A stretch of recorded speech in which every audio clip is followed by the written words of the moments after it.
Welcome back to Reddit Tales. Today's story is built around one sentence. I'm taking him to the concert instead of you. He deserves it more. As you listen, think about how many lines you would have let her cross before you finally walked away. I did not mind supporting her. That is what you do when you love someone, right? You build a foundation so they can build their dreams. At least that is what I told myself every time I paid the rent, the utilities, the grocery bill, and even her student loan minimums while she found her artistic voice. I am 28. I work in logistics, supply chain management for a mid-sized manufacturing firm. My day is spreadsheets, shipping containers, and fires between warehouses in Ohio and distributors in Shenzhen. It is high stress, long hours, and it pays enough for a decent two-bedroom in the city and a good savings rate. Alina, 26, worked about 15 hours a week at a boutique coffee shop and spent the rest of her time painting. I respected that. I wanted her to succeed. I thought I was being the supportive partner, the rock. The real problem was not the money. The real problem was Julian. Julian was Alina's best friend from college. 27, multidisciplinary creative, which mostly meant sleeping on my couch and eating the food I paid for. The pattern was always the same. I would come home around 7, tie loosened, drained from the day, just wanting quiet. Julian would be barefoot on my coffee table, sketchbook in his lap, while Alina cooked with ingredients I had bought. "Hey, the corporate drone returns," Julian would say. "How was the rat race? Did you win?" He had that kind of arrogance that comes from never paying a mortgage. "Hi, Julian," I would say, swallowing the irritation. I would kiss Alina on the cheek. She would usually be too busy laughing at whatever Julian had just said to really look at me. This was the first red flag I ignored. She laughed louder at his disrespect than at my effort. About 2 weeks before her birthday, I picked up nice ribeye steaks on the way home, just to do something special on a Tuesday. I cooked them perfectly. Julian stayed, of course. He never asked. He just grabbed a plate. Halfway through dinner, he started one of his lectures. "I just do not know how you do it, man," he said, waving a fork full of my steak. "Trading hours of your life for a paycheck. It is so transactional. Do you not feel your soul shrinking every time you clock in?" "It pays for the apartment you are sitting in," I said quietly, "and the steak you are eating." Alina dropped her fork. "Do not be rude," she snapped at me. That hit harder than Julian's words. I was rude for pointing out reality. "I am being rude," I said. "He just insulted my entire life while eating my food." "He is not insulting you," Alina sighed. "He is talking about the system. You take everything so personally. You are always so defensive." "It is just philosophy, bro," Julian added, sipping the wine I had been saving for a special occasion. "I prioritize freedom over comfort. I could not be caged like that." "It is easy to prioritize freedom when someone else is paying for your comfort," I said. Alina stood up. "Okay, that is enough. If you are going to be in a bad mood, go to the bedroom. Do not take it out on Julian. He has had a rough week. His gallery submission got rejected." I looked at her, really looked. She was defending the guy insulting me in my own home. I was exhausted. I knew how that fight would end with me apologizing for being unsupportive. So I stood up, left my half-eaten steak, and went to the bedroom. 10 minutes later, I heard them laughing again. That should have been the end. Instead, I stayed, telling myself 3 years together meant I had to see it through. For her birthday, I decided to go big. Alina was obsessed with a band called the Midnight Echo, an indie synth pop group that had blown up. They were doing a one-night show in our city. Tickets were sold out. Scalpers were asking $1,000 each. I called in a favor with a vendor at work who knew someone at the arena. For a week, I juggled emails and calls. In the end, I got 2 VIP floor seats, early entry, front section, the works, $1,200 total. It was a crazy amount of money, but I told myself it would prove something, that I listened, that I cared, that I was more than a corporate drone. I printed a mock ticket to put in a card. 3 days before the concert, I came home early. Julian was not there. Alina was painting in the living room.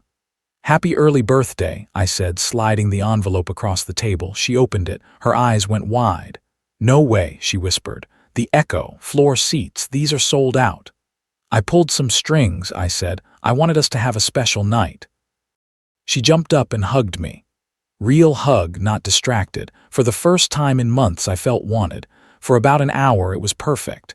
She texted friends, posted a picture of the mock ticket on Instagram, careful not to show the code. We ate dinner together. It felt like the early days. Around 9, her phone buzzed.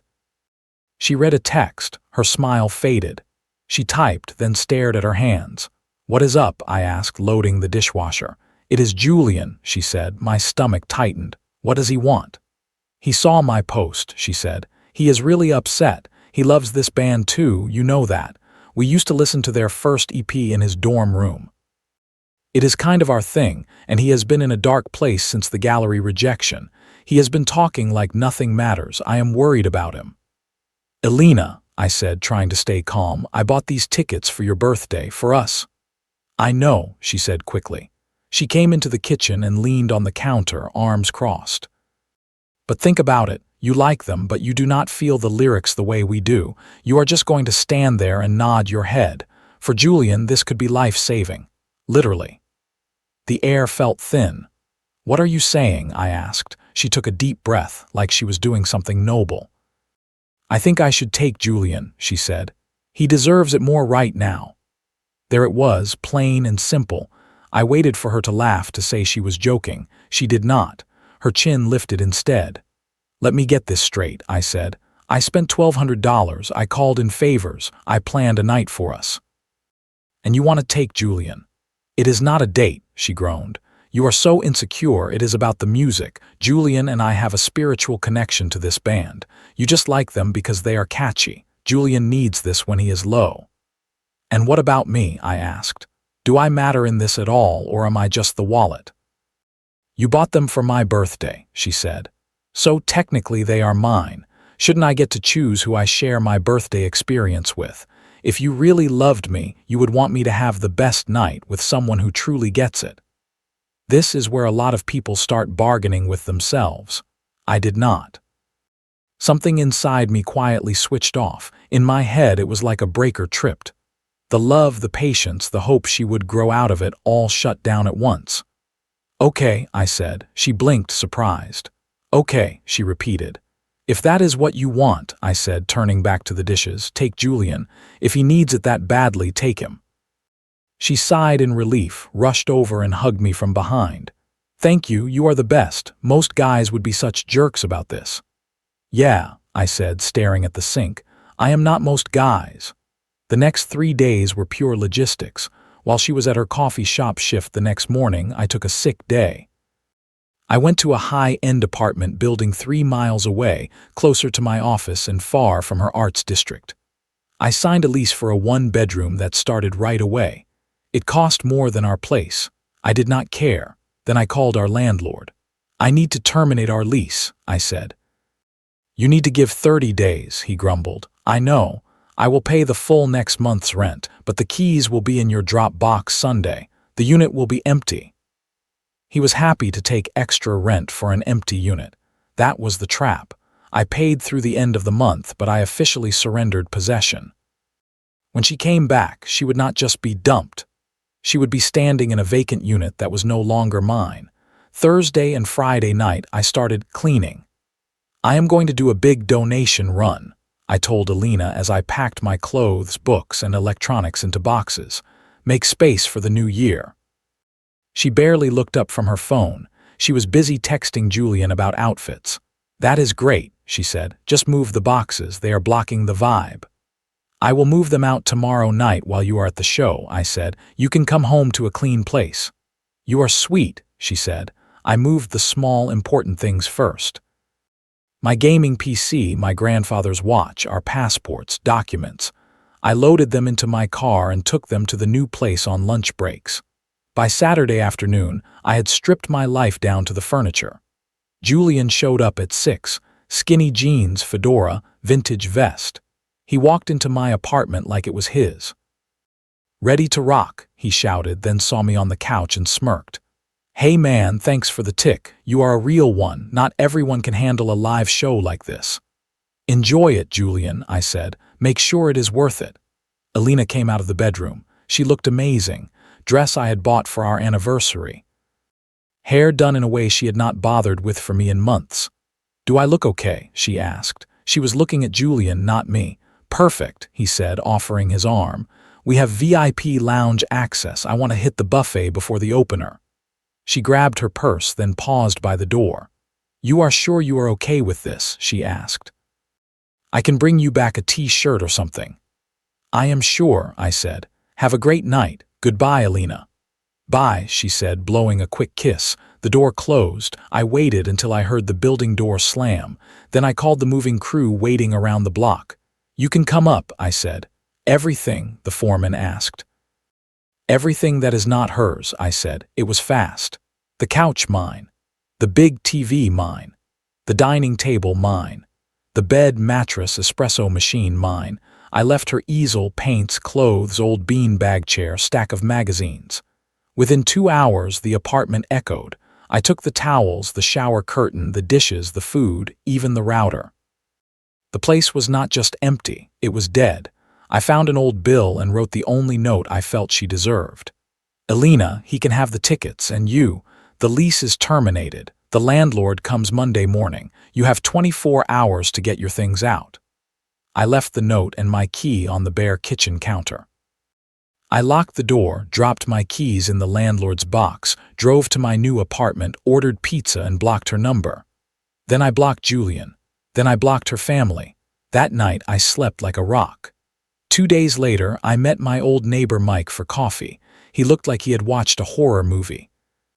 Dude, he said, what happened? I thought you were dead. I moved, I said. You did not just move, he said. You vanished. So, Saturday, 2:30 in the morning, I hear screaming from your old place. I go into the hall. Alina is there in this fancy dress, mascara everywhere, holding a piece of paper. The door is wide open. Inside, it is empty. She is shouting that you were robbed. She wants to call the cops. What did you say? I asked.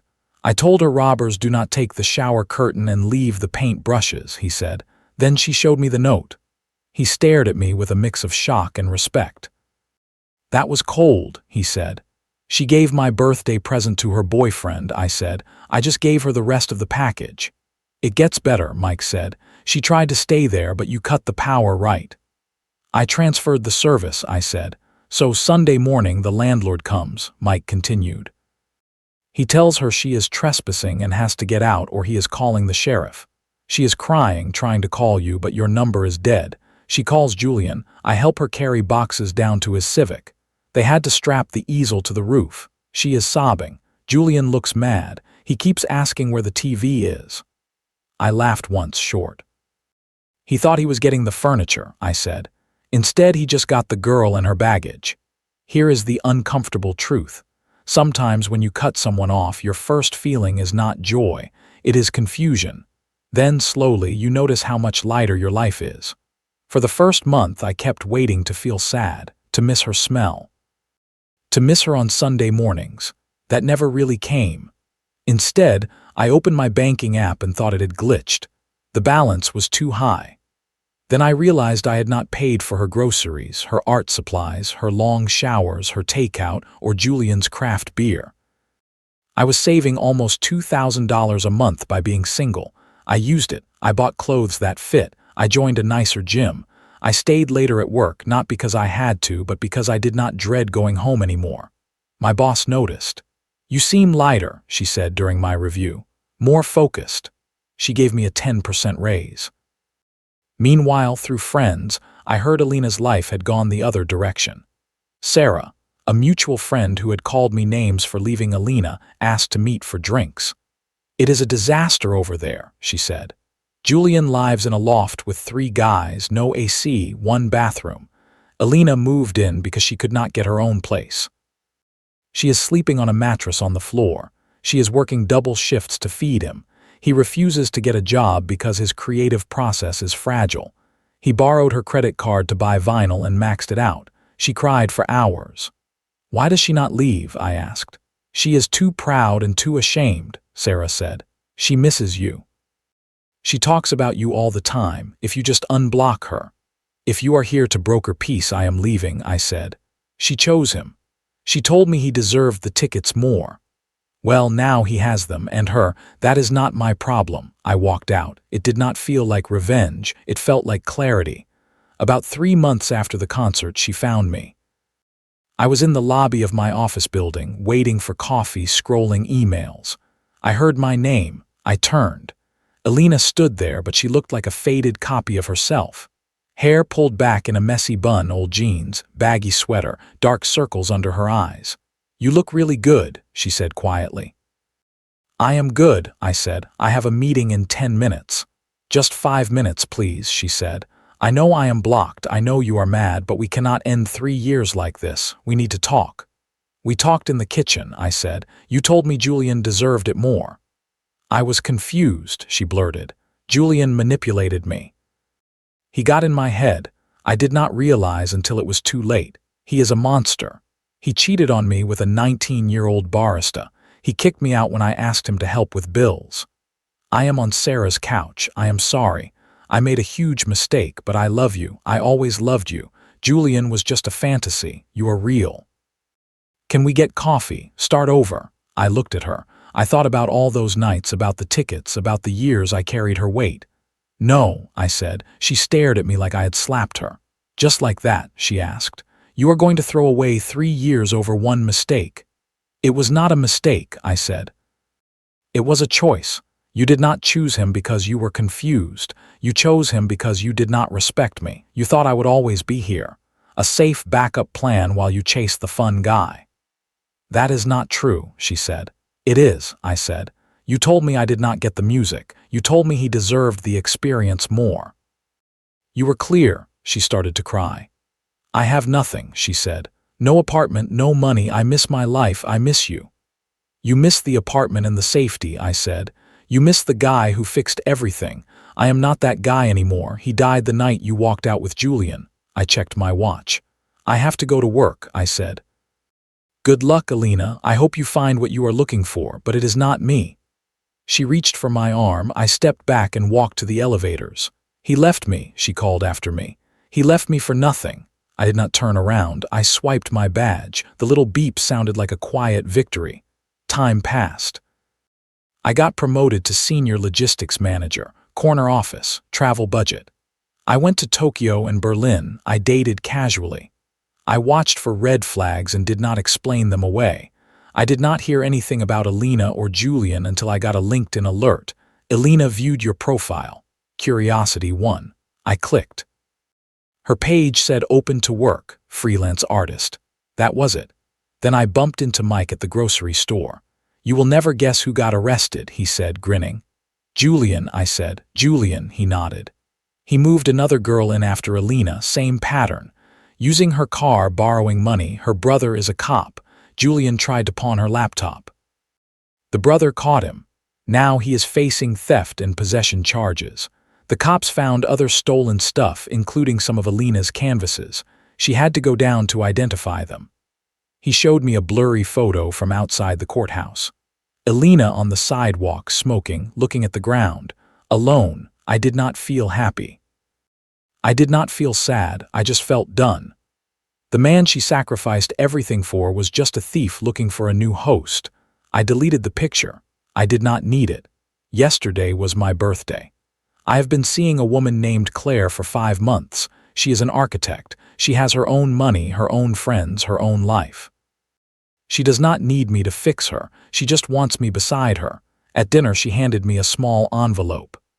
I know you like that band, the Midnight Echo, she said. They are doing a reunion tour. I managed to get floor seats.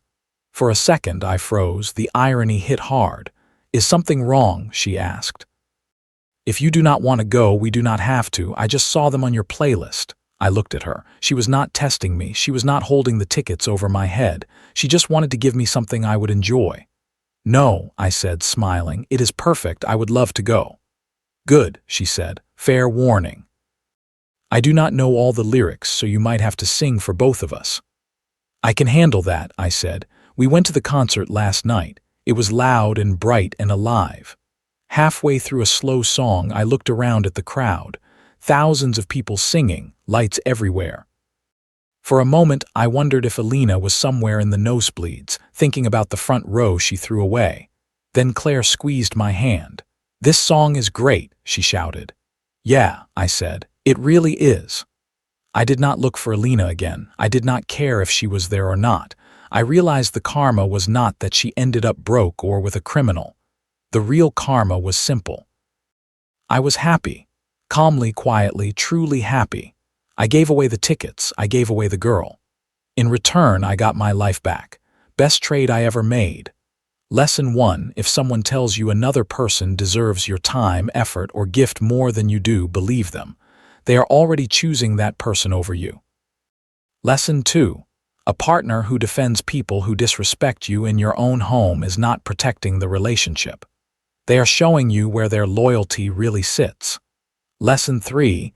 You are not insecure for wanting basic respect and clear boundaries. You are simply not willing to be used. Lesson 4. Leaving quietly and completely cutting contact is sometimes the healthiest response. You do not owe endless chances to someone who treated you like a wallet and a backup plan. Lesson 5. Real love does not demand you give up your time, money, and self-respect so someone else can chase a fantasy.